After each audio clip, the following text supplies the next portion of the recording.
Hello friends, আমি জয়া ব্রাহ্মিকাস কিচেনে আপনাদের স্বাগত। আজকে আমি একটা নতুন রেসিপি নিয়ে এসেছি। এই রেসিপিটা সম্পূর্ণ নতুন। আমি এর আগে কোনো দিন বানাইও নি, তবে আমি আমার পরিচিত কিছু কাছ থেকে এটা আমি শুনে আজকে আমি আপনাদের সামনে পরিবেশন করলাম। দেখুন কীরকম লাগে। যদি ভালো লাগে তাহলে অতি অবশ্যই লাইক শেয়ার কমেন্টস করবেন। এটা হচ্ছে মহারাষ্ট্রিয়ান খাবার। এটা মহারাষ্ট্রে সচরাচর হয়ে থাকে। মহারাষ্ট্রের লোকেরা এটাও বানায়। আমি এটা বানাচ্ছি আমার মতো করে। দেখবেন যদি ভুল ত্রুটি হয়ে থাকে তাহলে অতি অবশ্যই বন্ধু মনে করে ক্ষমা করে দেবেন। আর নতুন বন্ধু যারা আছেন আমার চ্যানেলে যদি নতুন হয়ে থাকেন তাহলে অতি অবশ্যই আমার চ্যানেলটাকে সাবস্ক্রাইব করবেন এবং পাশে থাকা বেল আইকনটাও প্রেস করবেন, যাতে আমি যখন কোনো নতুন রেসিপি বা কোনো ভিডিও আপলোড করব তখন সবার প্রথম আপনাদের কাছে পৌঁছায়। আর পুরনো বন্ধু যারা আছেন এতদিন যেভাবে সাপোর্ট করেছেন আশা করব সেভাবেই সাপোর্ট করবেন। এই রেসিপিটা হচ্ছে পুরমপোলি।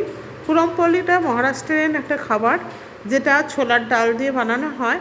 এবং কিভাবে বানাচ্ছি সেটা আমি ভিডিওটা স্টেপ বাই স্টেপ দেখলে বুঝতে পারবেন।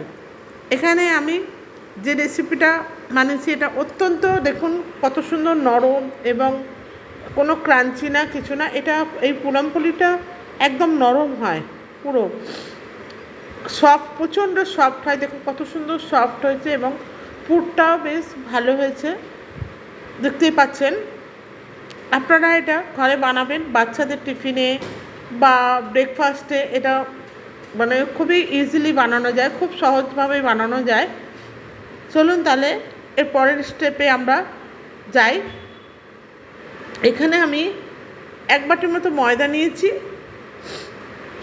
আর একটু স্বাদ মতো লবণ নিয়েছি। আমি এটাকে এক জায়গায় ট্রান্সফার করে নিলাম, কেন আমি ওটাতে মাখতে পারবো না। এবারে আমি 2 বাটি আটা আর 1 বাটি ময়দা, বা শুধু ময়দারও বানানো যায়, কিন্তু আমি এখানে আটা ময়দা মিশিয়ে করছি। আর হাফ চা চামচের মতো হলুদ গুঁড়ো দিয়েছি। লবণটা তো আমি আগেই দিয়ে দিয়েছিলাম। এখানে 3-4 চামচের মতো ঘি দিয়েছি। দিয়ে ভালো করে আমি এটাকে ময়াম দিয়ে আস্তে আস্তে জল দিয়ে মেখে নেব। হালকাভাবে অল্প অল্প জল ঢেলে মেখে নেবো। দেখুন এইভাবে নরম মেখে নিতে হবে, একদম সফটভাবে। দিয়ে এবার আমি তেল মাখিয়ে ঘন্টাখানেকের মধ্যে এটা রেস্টে রেখে দেবো, একটা ভিজে নাকড়া ওপর থেকে চাপা দিয়ে। এবার এখানে আমি ছোলার ডাল নিয়ে ছোলার ডালটা 2-3 ঘন্টা ভিজিয়ে রেখেছিলাম। রেখে এবার একটা কুকারের মধ্যে আমি 1 বাটির মতো ডাল নিয়েছি আর 2 বাটির মতো জল দিয়েছি। দিয়ে ওতে 2-3 চামচ তেল দিয়েছি আর হাফ চা চামচের মতো হলুদ গুঁড়ো দিয়ে প্রেসার কুকারটা ঢাকনা দিয়ে আমি কুকারে গ্যাসে বসিয়ে দিচ্ছি। 4-5টা সিটি হওয়ার পর আমি গ্যাসের ঢাকনাটা খুলে দিয়ে জলটা ছেঁকে নিলাম। এতে কিন্তু আমি কোনো লবণ দিইনি। এবার আমি একটা ছাঁকনি নিয়ে তার মধ্যে চামচ দিয়ে ভালো করে এটা ঘুরিয়ে এটাকে আমি ডালটা গুঁড়িয়ে নিলাম, কারণ এতে কোনো গোটা বা দানা থাকলে হবে না। তাই আমি এটাকে ছাঁকনির মধ্যে এটা ভালো করে ছেঁচে নিলাম। দিয়ে এবার আমি ওভেনে একটা কড়াই বসিয়ে দিয়েছি। কড়াইতে হাফ চা চামচের মতো ঘি দিয়ে দিয়েছি। দিয়ে ডালটাও তুলে দিয়েছি আর দিয়ে দিচ্ছি যতটা আমি ডাল দিয়েছিলাম, 1 বাটির মতো ডাল দিয়েছিলাম আর হাফ বাটির মতো গুড় দিলাম। আপনারা আখের গুড় দিতে পারেন, আর গুড় না পেলে চিনি দিয়েও করা যায়, আপনারা চিনিও ইউজ করতে পারেন। এবার আমি আটার একটা ডো নিয়ে তার মধ্যে ডালটা পুর ভরে ভালো করে এইভাবে মুড়ে দিচ্ছি।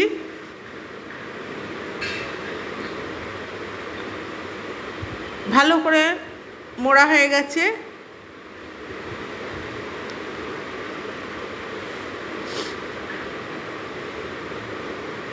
আমি আর একটা বানিয়ে নিচ্ছি, নিয়ে আবার ওটা পুর দিচ্ছি। দিয়ে ভালো করে মাথাটা আমি মুড়ে নেব। এই ডালগুলো এমনভাবে ছাকতে হবে যাতে কোনো দানা না থাকে। চাইলে আপনারা শিলনোড়াতে পিষে নিতে পারেন, শিলনোড়াতে পিষেও করা যায়। এবার আমি এর মুখটা ভালো করে বন্ধ করে দিলাম। দিয়ে হাতের তালুতে রেখে এটাকে একটুখানি চেপে দেবো। এই হাতের তালুতে রেখে চেপে দিচ্ছি। এবার আমি এটা হালকা হাতে ভালো করে বেলে নেব।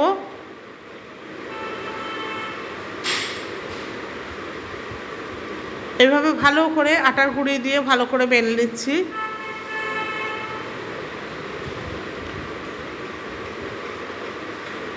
ঘুরিয়ে ঘুরিয়ে বেলতে গেলে এটা ভেঙে যেতে পারে বা ছিঁড়ে যেতে পারে, তাই তুলে তুলে একবার করে পাল্টে পাল্টে বেলে নিচ্ছি। এইভাবে ঠিক থিকনেসটা হবে। এবার আমি ওভেনে একটা প্যান বসিয়ে দিয়েছি, দিয়ে ওই পুরনপুলিটা দিয়ে দিয়েছি, দিয়ে এবার ভালো করে দেখুন বন্ধুরা কী সুন্দর ফুলছে। এবার ওপর থেকে একটুখানি ঘি ছড়িয়ে দিয়েছি।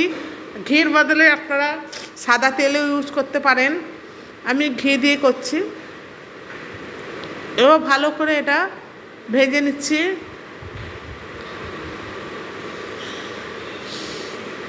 এইভাবে উল্টে পাল্টে ভেজে নিচ্ছি। নতুন বন্ধু যদি থাকেন তাহলে আমার চ্যানেলটাকে সাবস্ক্রাইব করার অনুরোধ রইল।